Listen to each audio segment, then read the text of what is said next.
So all I can say is, wow, what a day. Publication Misconduct and Fraud Day. It has just been fascinating and fantastic. We started the day off with Chris Graff's keynote address, where he asked about what is your mountain? Is it SDGs and climate change? Is it handling of increased submissions? Or is it retractions, especially systematic issues across the industry, like paper mills and the use of large language models to write papers. Um, what was especially good about that keynote is he reminded us that we are not alone, that we are not doing this on our own. And as we went through the day, that sort of theme just kept coming back and coming back, that we are not alone, we're doing this together.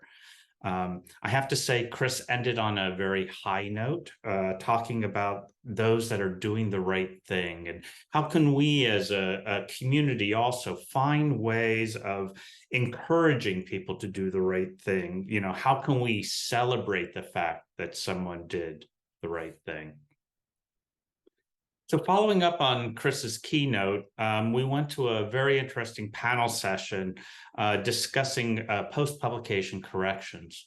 What I found very good about this panel is that we've heard from sort of all the different stakeholders. Jenny Byrne gave the position of the sleuths, those that do the investigation. Elizabeth Moylan from the publisher side as to the issues that the publishers see. And of course, we have Mark Hooper, sorry, from QUT, who told us exactly how the universities see these issues.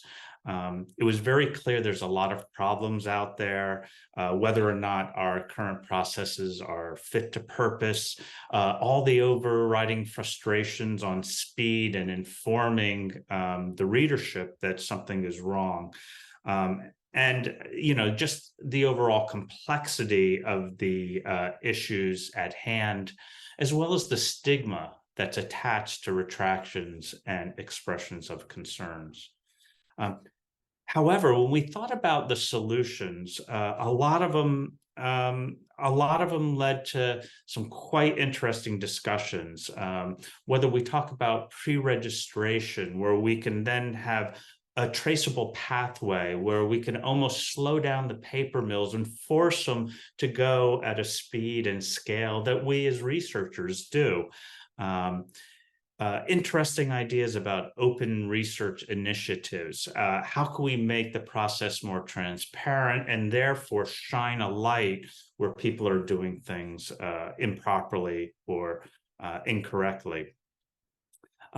Also, issues of keeping the community together, not ignoring everyone who participates in the process, especially the sleuths, where we can you know, start expressing these concerns and maybe giving credit to those who've brought the concerns to light.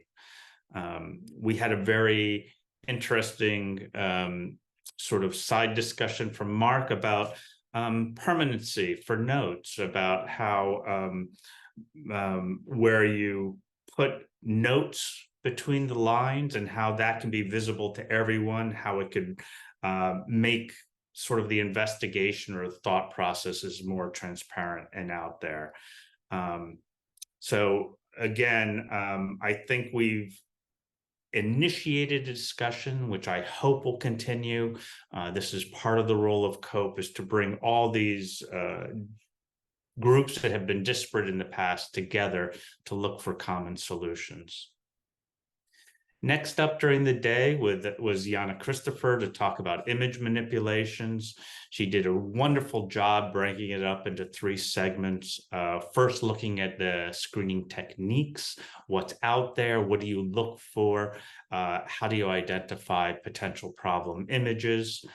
She then looked more closely at the advent of paper mills and artificially produced imagery, understanding that deep fakes are a growing problem. They're very difficult to detect, and it's something we should be working together as a community to try to identify these quickly and consistently. And we finished with the question of raw data. How can we anticipate or look at image fakes? What is the underlying data? When do we ask for it? And what actually represents raw data? And then finally, we just finished up with a broad lightning discussion from a lot of industries about tools that they have to help us fight or discover publication misconduct. This was actually a very nice ending to the day, in the sense that we've talked about all the issues, we've talked about a few of the tools at hand, but here we actually had a chance to hear from those that are producing those tools as to how they could be used. With Cactus and the Integrity Guard, sort of bringing through checklists, trying to automate things to make things simpler, to really look at checks on integrity, transparency, and at least at a high level, the integrity of the science underlying. Next up was CopyLeaks, which really focuses on plagiarism and text comparisons. Very interesting note is, generally we used to talk about who wrote this, who gets credit, but now we have to talk about what. With the introduction of ChatGPT and other sorts of models like that, we instilled the what as well as the who. How can we determine how much of a text is written by AI? What has been paraphrased, language translations, tortured phrases, etc.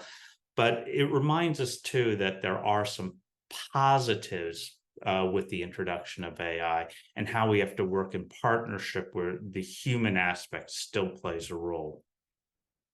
Next was Image Twin. This is something that Jana had mentioned within her presentations.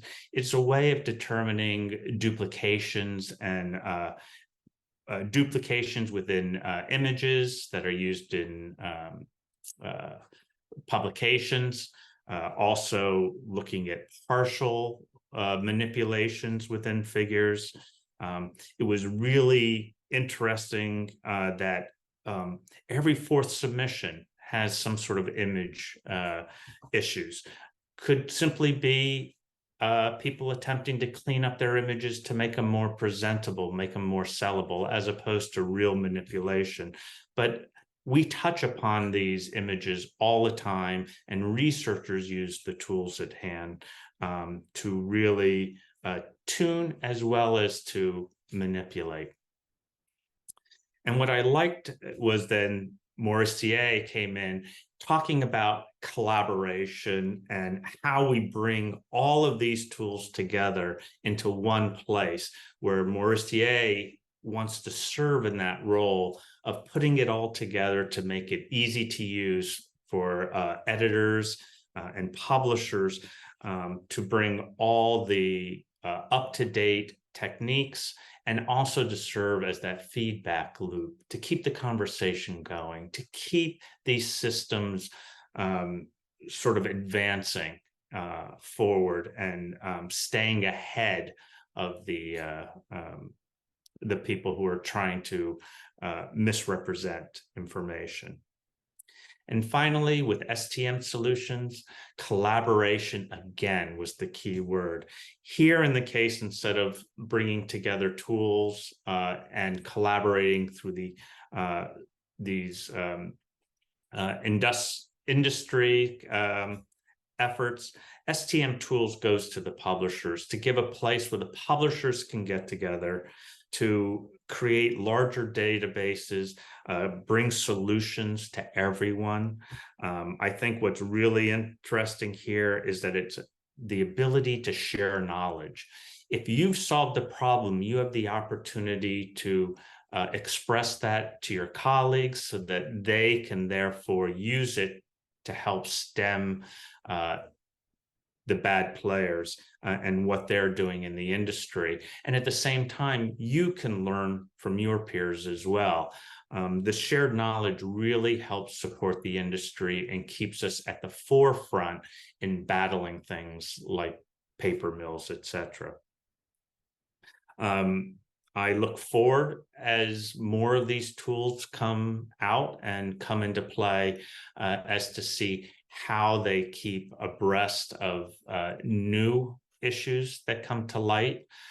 Certainly from COPE's perspective, we will continue to look to update our own guidelines, our flow charts, etc., to sort of bring in these current problems and try to help support you in following best practices to maintain the ethical standards of your journals.